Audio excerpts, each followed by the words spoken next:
আসসালামু আলাইকুম প্রিয় শিক্ষার্থীরা।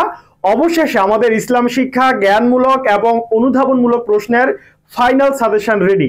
আশা করি তুমি এগুলো পড়ে গেলেই সর্বোচ্চ কমন পাবে। সো যদি তোমাদের একটু দেখাই, উত্তর সহ কিন্তু আমরা অ্যাড করে দিয়েছি। আমাদের একটু দেরি হয়ে গিয়েছে, আমাদের স্টুডিওতে একটু কাজ চলমান থাকার কারণে। সো এই পিডিএফটা তুমি প্রথম থেকে শেষ পর্যন্ত পড়ে যাবা।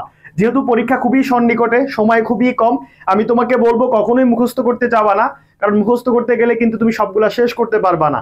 তুমি এই পুরো পিডিএফটা 150 পেজের পিডিএফ এর মতো আছে, পুরো পিডিএফটা তুমি 2 থেকে 3 বার মনোযোগ দিয়ে পড়বা, ইনশাআল্লাহ তুমি লিখতে পারবা। ঠিক আছে?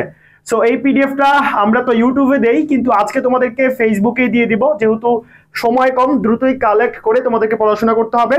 এই ভিডিওর কমেন্ট বক্সে খেয়াল করো, পিডিএফটা দিয়ে দিয়েছি, সবাই দ্রুতই কিন্তু কালেক্ট করে পড়ে ফেলবা। আরেকটা জিনিস একটু মনে করিয়ে দিতে চাই, তোমরা যেহেতু মানবিকের শিক্ষার্থী, অ্যাডমিশন টেস্ট দিবা, তোমাদের জন্য আমাদের আয়োজন টার্গেট ডিউ এক্সক্লুসিভ ব্যাচ, যেটার ভর্তি চলমান। এই 10 তারিখের মধ্যে ভর্তি হলে তোমরা কিন্তু 3000 টাকায় ভর্তি হতে পারবা। ঠিক আছে? যারা ভর্তি হতে চাও আমাদের পেজে যোগাযোগ করবা, বা আমাদের যে হোয়াটসঅ্যাপ নাম্বারগুলো আছে সেখানটায় নক দিবা। আর আগামীকাল তোমার ইসলাম শিক্ষা পরীক্ষাটা ভালো হোক সেই দোয়া করছি। এবং আমরা দ্বিতীয় পত্রের অনেকগুলা কাজ এগিয়ে নিয়েছি ইনশাল্লাহ। তোমরা প্রথম পত্র পরীক্ষা দিয়ে আসলেই আশা করি দ্বিতীয় পত্রে যে ফাইনাল সাজেশনগুলো সেগুলো দিয়ে দিতে পারবো। তো সবাই ভালো থাকো, আল্লাহ হাফেজ, আসসালামু আলাইকুম।